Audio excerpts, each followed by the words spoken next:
If the economy is terrible, we're in a war, we have no health care, our education is terrible, they're gerrymandering the entire country so our votes aren't heard, data centers are being built everywhere that people don't want them. Hey, welcome back to the channel, beautiful people. Today we are jumping into a panel discussion that got real spicy, real fast. You've got a group of commentators sitting around the table trying to talk about the state of the American economy, and what starts as a polite conversation about jobs, numbers, and AI quickly turns into a full-on takedown of administration spin, with one panelist named Horace trying to defend the talking points and getting absolutely buried under a wall of facts from the liberal voices at the table. Trust me, you are going to want to stick around all the way to the finish, because the final stretch of this clip has one of the cleanest mic drop moments I have seen in a while, including a quote pulled straight out of the founding text of Capitalism. Before we get rolling, drop a comment and let me know what city or country you are tuning in from today. I genuinely love seeing where this community is coming from across the world. All right, let's get into it. Can I ask a question? I'm not an economist by any means. So on the surface, I can see that the labor market looks stable, right? The unemployment is holding, this kind of thing. But underneath, isn't the market really being reshaped? Like, I feel like it's been happening for a long time with the inventions of things like the tractor and the assembly line and computers and the internet and that kind of thing. And now we have this next iteration of AI coming in with things like data centers, and they're going to be replacing human workers with no real plan as to how we're going to give jobs to the humans that are being replaced. So I feel like we're right at the edge of a real crisis, and we're not dealing with that. Does that seem reasonable? This is a very good point you're making. So we are on the precipice of one of the greatest productivity revolutions in the history of the world. And it's coming very quickly. Robotics is going to change everything. You know, we have 2 million truck drivers in this country. Probably in 15 years, there will be 0 truck drivers. It'll all be automated. And people are very nervous about that. In fact, if you look at the polling, people are more nervous about this coming revolution than they are optimistic about it.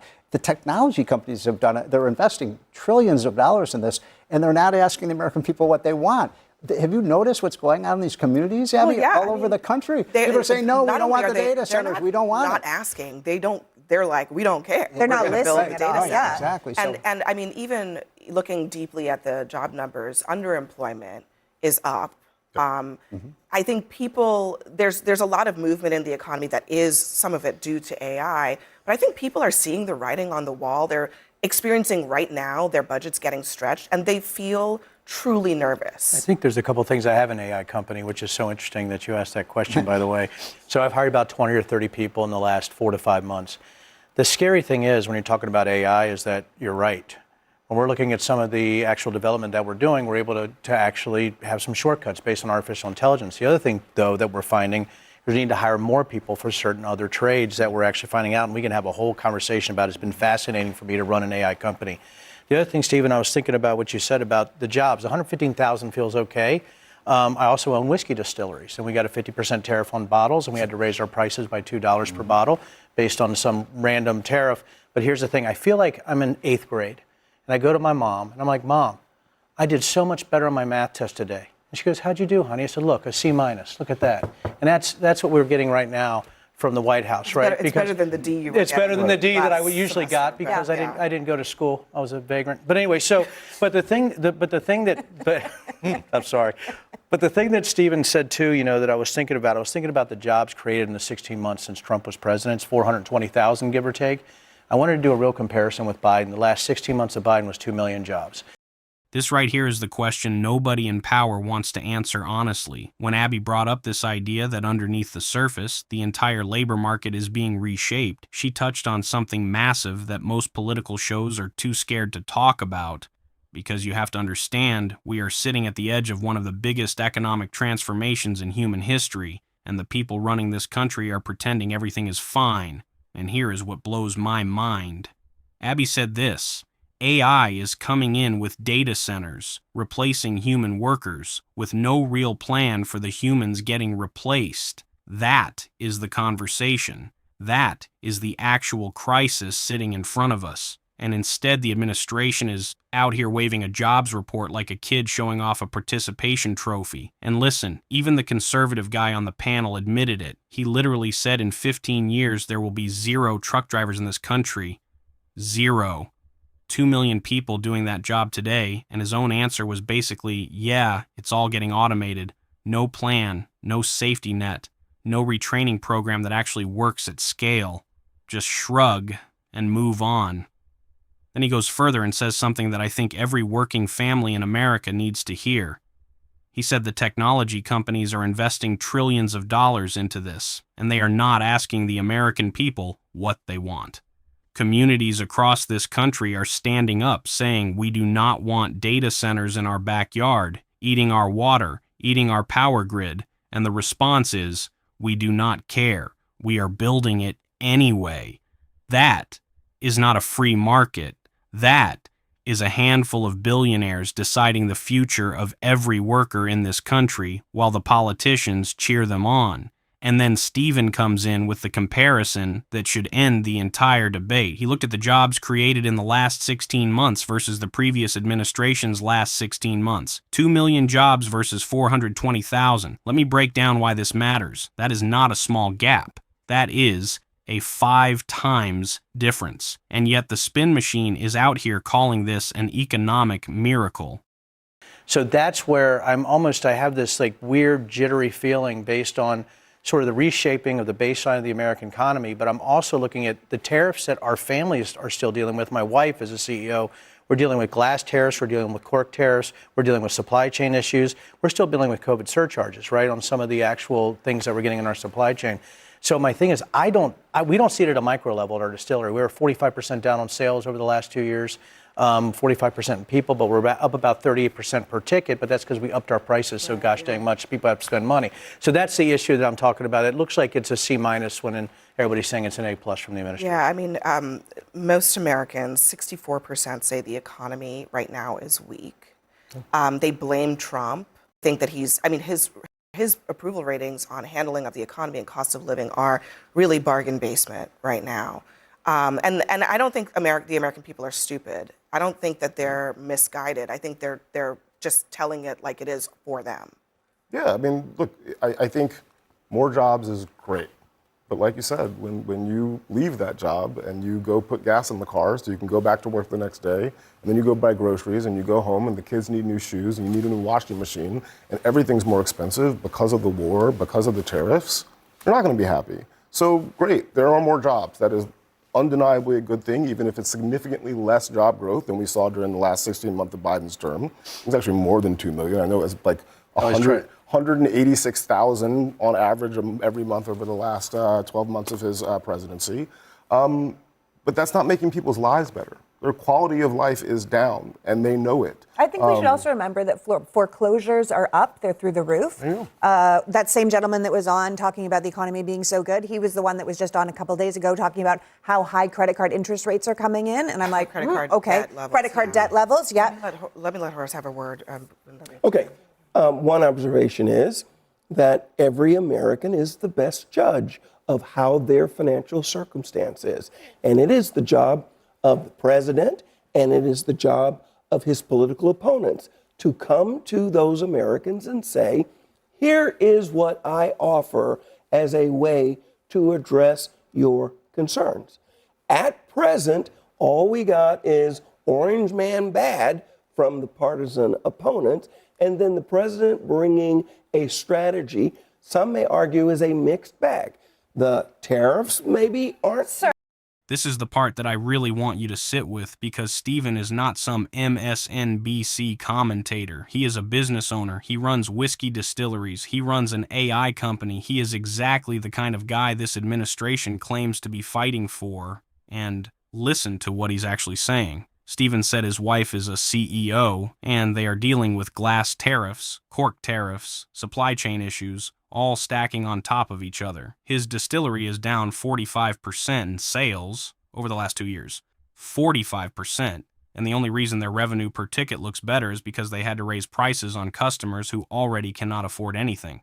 That is the reality the administration is hiding behind cherry-picked numbers. And Stephen nailed it with the analogy of the year. He said it looks like a C- when everybody is telling you it is an A+.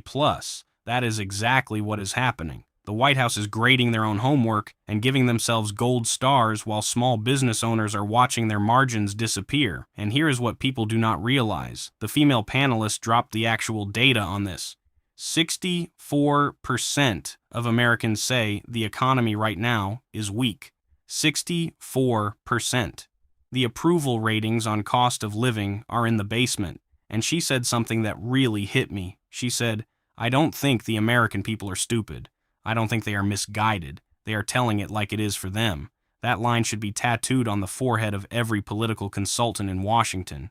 People are not confused. They are not being tricked by the media. They are looking at their grocery bill, their rent, their kids' school supplies, and they are doing the math themselves. You want to know why this hits so hard? Look at history. After the oil shocks of the 1970s, every administration that tried to spin away economic pain got crushed at the ballot box. Voters do not care about your jobs report when they cannot afford eggs. They never have. That lesson is older than most politicians on the panel, and somehow it still has not been learned. And then Horace, the conservative on the panel, tries to deflect the entire thing by saying critics only have Orange Man bad as their argument. Like, that's the only thing being said. Watch what happens next, because this is where the entire conservative talking point gets demolished. I'm not Orange Man bad. There's a war no one wanted. There's healthcare that no one can get. There's foreclosures that are through the roof. People can't afford homes. It's not Orange Man bad. Well, It's if the your economy is solution- terrible. We're in a war. if We have no your healthcare. Our education is solution- terrible. They're gerrymandering the entire if country, so our your votes aren't heard. solution, Data if I centers may- are being built everywhere if that I may, people I don't want waited them. patiently. So here we go. And I'm saying, All right. Okay. Hold on. If ahead. I Let may, me let him finish. if your solution is the federal government is going to do all of these things to make it better, there has been no example throughout recorded history of that working. In fact, everywhere on the planet where you give free health care, where you give all of that's this every assistance, single country that's a it peer nation doesn't of ours except this actually nation. Okay, work. I want to take one step back here because, again, I think that's largely nonsense. I'll take it all the way back to the fundamental text of capitalism. Let's look at The Wealth of Nations, Adam Smith. This is a direct quote. "No society can truly be flourishing and happy for which the greater part of its members are poor and But this is, miserable." but what you know, That's look, book- that's people are book right- one, hold chapter on. 8. People you mentioned, but are you really trying to celebrate people that Biden economy was good because it was a disaster? It was terrible. The inflation that people are feeling. I said nothing about Biden. Yes, I you said did. You Adams- said all these jobs that he created. No, but this is my point. Yeah. Hazlitt's out there saying, "Oh my God, the job numbers are so good. The sentiment is bad." But They're making the same mistake Biden did. 1 point. 86% of the rise in prices since COVID happened under Biden. So people should be angry about rising We are prices. but it 2 happened years under Biden. into this This is administration. not- Could this we is- maybe it's not still be talking 86 about Biden? We're in a war that Biden did not start. there was a We are hard- not losing healthcare that Biden there did was a not hard take. pivot away from like these fundamental cares? premise. About between what you, of course, was saying and what Lee was saying. I'm not sure what Lee was saying was that the government should do a bunch of things. In fact, maybe the argument here is that if Trump had not done a bunch of things, he might be dealing with a much better economy. I mean, had he not done tariffs, had he not pursued the war, there are a lot of options that would have involved. Now watch what happens when the challenger tries to box them in. He starts firing labels. UBI, AI regulation, free market capitalist, socialist. It's the classic strategy of trying to force someone into a category so you can dismiss the category instead of engaging the argument. And David doesn't take the bait, not even a little. What he gives instead is something most political conversations never reach, a guiding principle. He says every firm in America should operate with the well-being of the consumer, the labor, and the environment in mind. And the moment they break past that, government should intervene. That is a framework. That's not a slogan. That's not a vibe. That's an actual decision-making tool you can apply to literally any industry. And then he goes further and says, the private sector is not best equipped to handle healthcare because there are real market failures there. He's saying out loud what economists have been quietly saying for decades. Some markets just don't work the way textbooks say they do. Healthcare is one of them. And here's the part that really made me lean forward. The challenger ends the exchange by saying he has a better idea of what these guys are about and thanks them for it. That is a concession, a respectful, genuine, on-camera concession from someone who walked up planning to push back. That's what real political dialogue produces. Not a knockout, not a humiliation, understanding, and that's worth more than any viral dunk. This is the kind of energy the left needs more of. Confident, principled, willing to engage, willing to extend the same moral standard to people they disagree with, and willing to define their values without hiding behind labels. If this is what the next generation of liberal organizing looks like, the right should be paying very close attention. So what do you guys think of this? Leave your thoughts down in the comments, please like and subscribe, and I will see you in the next video.